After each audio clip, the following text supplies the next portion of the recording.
जो आज हमारा चैप्टर क्षितिज भाग 2 का सूरदास जी से उद्गृत है। इस पाठ में महाकवि सूरदास जी द्वारा लिखे गए सूरसागर के 4 पद लिए गए हैं, जो हमारे पाठ्यक्रम में शामिल हैं।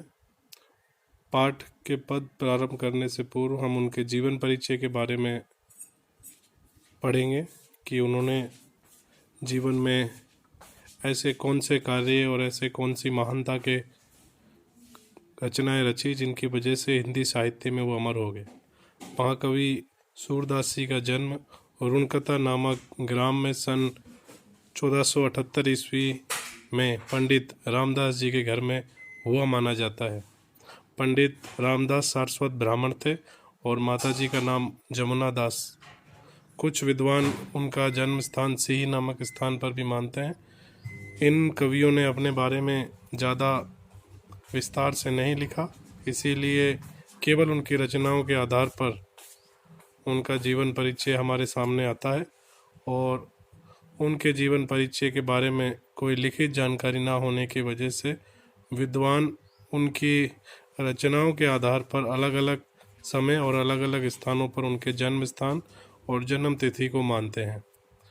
महाकवि सूरदास जी के बारे में भी यही माना जाता है। कुछ लोग उनका जन्म स्थान सिही में मानते हैं, कुछ लोग रुणकता में।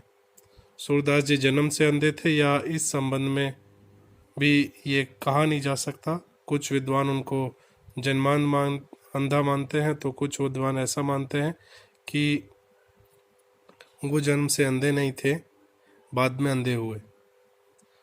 लेकिन उनके बारे में संक्षिप्त जो परिचय हमारी पुस्तक में दिया हुआ है उन्हीं में से हम आगे बताते हैं। सूरदास जी वल्लभाचार्य के शिष्य थे। वे मथुरा के गऊ घाट पर श्रीनाथ जी के मंदिर में रहते।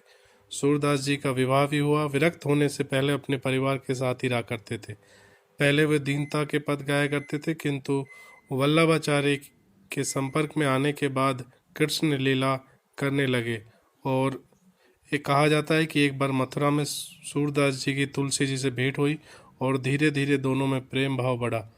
इसी से प्रभावित होकर तुलसीदास जी ने श्री कृष्ण गीतावली की रचना की थी। सूरदास जी की मृत्यु सन 1583 में गोवर्धन के आसपास परसोली नामक ग्राम में मानी जाती है। सूरदास जी ने जीवन पर्यंत अपनी जो भक्ति का मुख्य विषय या अपने आराध्य श्री कृष्ण को माना। उन्होंने श्री कृष्ण के बचपन से लेकर उनकी लीलाओं का वर्णन किया है। सूरदास जी को हिंदी साहित्य का सूरज कहा जाता है। वह अपनी कृति सूरसागर के लिए सबसे ज़्यादा प्रसिद्ध हुए। कहा जाता है कि इनकी कृतियों में लगभग 1 लाख गीत थे, जिनमें से आज केवल 8,000 ही बचे हुए हैं। उनके इन गीतों में कृष्ण के बचपन, उनकी लीलाओं का वर्णन किया गया है। सूरदास जी कृष्ण भक्ति के साथ साथ अपनी प्रसिद्ध कीर्ति सूरसागर के लिए भी जाने जाते हैं। इतना ही नहीं, सूरसागर के साथ उन्होंने सुरसारावली साहित्य लहरी की रचना भी की। सूरदास जी को वल्लभाचार्य के 8 शिष्यों में प्रमुख स्थान प्राप्त है। इनकी मृत्यु सन 1583 में परसोली नामक स्थान पर हुई, ऐसा मैंने पहले आपको बताया।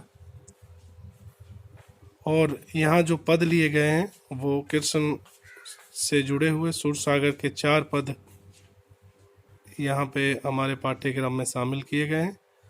तो इनके बारे में जो श्री कृष्ण मथुरा जाने के बाद वापस लौट कर नहीं आते, तो वहाँ लौट के नहीं आने के बाद उद्धव को अपना संदेश वाहक बनाकर गोपियों के पास भेजते हैं।